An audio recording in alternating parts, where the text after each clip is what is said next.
Hi hello, ഇന്ന് ഞങ്ങൾ ഒരു വെറൈറ്റി റെസിപ്പി ആയിട്ട് നിങ്ങളുടെ മുന്നിലോട്ട് വന്നേക്കണം കേട്ടോ. അപ്പോൾ ഇന്ന് നമ്മൾ എന്താ ഉണ്ടാക്കാൻ പോകണം? Fruit custard. അപ്പോൾ ഫ്രൂട്ട് കസ്റ്റാർഡാണ് കേട്ടോ ഇന്ന് ഉണ്ടാക്കാൻ പോണത്. ഈ ചൂട് കാലത്ത് നല്ലൊരു ആശ്വാസമാകും എല്ലാവർക്കും. അപ്പോൾ നമുക്ക് വീഡിയോയിലോട്ട് പോവാം.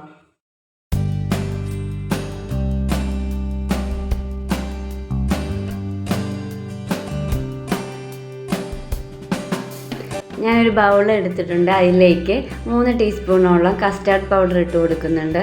അതിലേക്ക് തിളപ്പിക്കാത്ത പാല് ഒഴിച്ചു കൊടുത്തിട്ട് അതിൻ്റെ കട്ടയൊക്കെ ഒന്ന് കളഞ്ഞെടുക്കണം കേട്ടോ.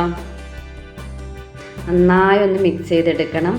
അപ്പം നമുക്കിത് ഈ ഒരു പരുവത്തിലായിരിക്കും കിട്ടുക. കട്ട പിടിക്കാണ്ട് നോക്കണേ. ഇതായിരിക്കും കേട്ടോ അതിൻ്റെ ഒരു കൺസിസ്റ്റൻസി. അപ്പം നമുക്കിനി ഒരു 1/2 ലിറ്ററോളം പാല് തിളപ്പിക്കാൻ വയ്ക്കാം. അതിലേക്ക് ഒരു 2 ടീസ്പൂണോളം പഞ്ചസാര ഇട്ട് കൊടുക്കാം.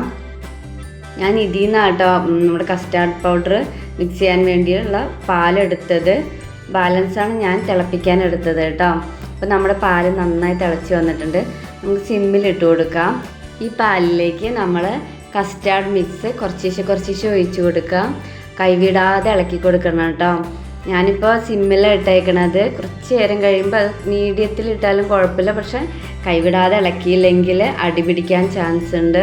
അതിങ്ങനെ നന്നായി കുറുകി വരും കേട്ടോ. നല്ല ടേസ്റ്റ്. ഈ സമയത്ത് തന്നെ നമ്മളൊന്ന് ടേസ്റ്റ് ചെയ്ത് നോക്കിയാൽ തന്നെ ഭയങ്കര ടേസ്റ്റ് ആയിരിക്കും. ഇതിന് നമ്മളിത് കുറുക്കുമ്പോൾ ഒരുപാട് ലൂസാക്കി എടുക്കരുത്, അതുപോലെ തന്നെ ഒരുപാട് കട്ടിയാക്കി എടുക്കരുത്. ഒരു മീഡിയം ലെവലിൽ വേണം എടുക്കാൻ കേട്ടോ. എന്നാലേ നമുക്ക് കറക്റ്റ് ലെവലിൽ കിട്ടത്തുള്ളൂ കേട്ടോ ഈ ഫ്രൂട്ട് കസ്റ്റാർഡ്. അപ്പം നമുക്ക് ഇപ്പോൾ ഏകദേശം കുറുകി വന്നിട്ടുണ്ട്. നമ്മുടെ ആ ഒരു ലെവലിൽ എത്തിയിട്ടുണ്ട് കേട്ടോ. ഇത് നമുക്കൊരു ബൗളിലോട്ട് മാറ്റാവേ. ഇപ്പോൾ ഒരു ബൗളിലോട്ട് മാറ്റിയിട്ടുണ്ട്. ഇത് ഈ ബൗളിലുള്ളത് റൂം ടെമ്പറേച്ചറിൽ ഇരുന്ന് വേണം തണുക്കാൻ കേട്ടോ.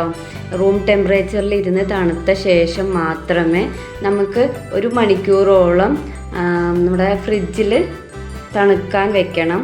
ഇപ്പം നമ്മുടെ ഏകദേശം തണുത്ത് വന്നിട്ടുണ്ട്. നമ്മളിത് നേരെ ഫ്രിഡ്ജിലോട്ട് കയറ്റുകയാണ് കേട്ടോ. അപ്പോൾ നമ്മൾ ഫ്രിഡ്ജിൽ നിന്നൊക്കെ 1 മണിക്കൂർ കഴിഞ്ഞു കേട്ടോ ഇറക്കി വെച്ചിട്ടുണ്ട്. ഞാനൊന്ന് ഇളക്കി നോക്കിയപ്പോൾ കറക്റ്റ് കൺസിസ്റ്റൻസിയിൽ കിട്ടിയിട്ടുണ്ട്. അതിലേക്ക് ഞാൻ കുറച്ച് മാമ്പഴം മുറിച്ചതും അതുപോലെ തന്നെ മുന്തിരി 2ആയി കട്ട് ചെയ്തത്, കുറച്ച് ആപ്പിള്, അതുപോലെ തന്നെ പൂവമ്പഴം, പിന്നെ ഇച്ചിരി ഉണ്ടായിരുന്നുള്ളൂ പച്ചമുന്തിരി. ബാലൻസൊക്കെ മോള് കഴിച്ചു. അപ്പോൾ ഇതൊക്കെ കൂടി ഇട്ട് നന്നായിട്ടൊന്ന് മിക്സ് ചെയ്യണം. അപ്പോൾ ഇത് മിക്സ് ചെയ്യുമ്പോൾ കുറച്ച് നേരം കഴിഞ്ഞിട്ടാണ്, കുറേ നേരം കഴിഞ്ഞ് നിങ്ങൾ കഴിക്കുന്നതെങ്കിൽ ഈ ഫ്രൂട്ട്സിലുള്ള വെള്ളമൊക്കെ ഇറങ്ങി കുറച്ച് ലൂസായി പോകാൻ ചാൻസ് ഉണ്ട്. അപ്പോൾ ഇത് ഞാനിത് മിക്സ് ചെയ്തെടുത്തപ്പോൾ ഈ ഒരു കൺസിസ്റ്റൻസിയിലാണ് കിട്ടിയേക്കണം കേട്ടോ. ഇത് കണ്ടോ, ഈ ഒരു കൺസിസ്റ്റൻസിയിൽ കിട്ടണം. ഭയങ്കര ടേസ്റ്റാണ് കേട്ടോ. എനിക്ക് ഇപ്പോൾ കാണുമ്പോൾ തന്നെ കൊതിയുണ്ട്. കഴിച്ചാൽ വീണ്ടും കഴിക്കാൻ തോന്നും, അത്രയും ടേസ്റ്റാണ്. നമ്മൾ ഇതിലേക്ക് തന്നെ നമ്മൾ മാതള നാരങ്ങ കുറച്ച് മുകളിലോട്ട് ഇട്ട് കൊടുക്കുന്നുണ്ട് കേട്ടോ. മുകളിലോട്ടല്ല, ഇത് മിക്സ് ചെയ്യേണ്ടതാണ്. ഞാനൊരു ഭംഗിക്ക് വേണ്ടി അവസാനം ഇങ്ങനെ ഇടാമെന്ന് വിചാരിച്ച് ഇട്ടതാണ്. അപ്പം നിങ്ങൾക്ക് ആവശ്യമുള്ള ഫ്രൂട്ട്സൊക്കെ ഇടാം. പുളിയുള്ളത് വേണ്ട, അത്യാവശ്യം മധുരമുള്ളതൊക്കെ ഇടുമ്പോൾ നല്ല ടേസ്റ്റ് ആയിരിക്കും കേട്ടോ ഇത് കഴിക്കാൻ. ഞാൻ കഴിച്ചു നോക്കിയപ്പോൾ എന്താ പറയുക, വീണ്ടും കഴിക്കാൻ തോന്നും, അത്രയ്ക്കും ടേസ്റ്റാണ്. അപ്പോൾ എല്ലാവരും ഒന്ന് ട്രൈ ചെയ്ത് നോക്കണം കേട്ടോ. വീഡിയോ ആദ്യമായിട്ട് കാണുന്നവരൊക്കെ ഒന്ന് ലൈക്ക് ചെയ്യാനും ഷെയർ ചെയ്യാനും സബ്സ്ക്രൈബ് ചെയ്യാനൊന്നും മറക്കരുത്. അപ്പോൾ നമുക്കിത് ഒന്ന് സെർവ് ചെയ്യാം. അപ്പോൾ എല്ലാവരും ഒന്ന് ട്രൈ ചെയ്ത് നോക്കണം. നിങ്ങളുടെ ഫീഡ്ബാക്കൊക്കെ ഒന്ന് കമൻറ്റ് ചെയ്യണം കേട്ടോ.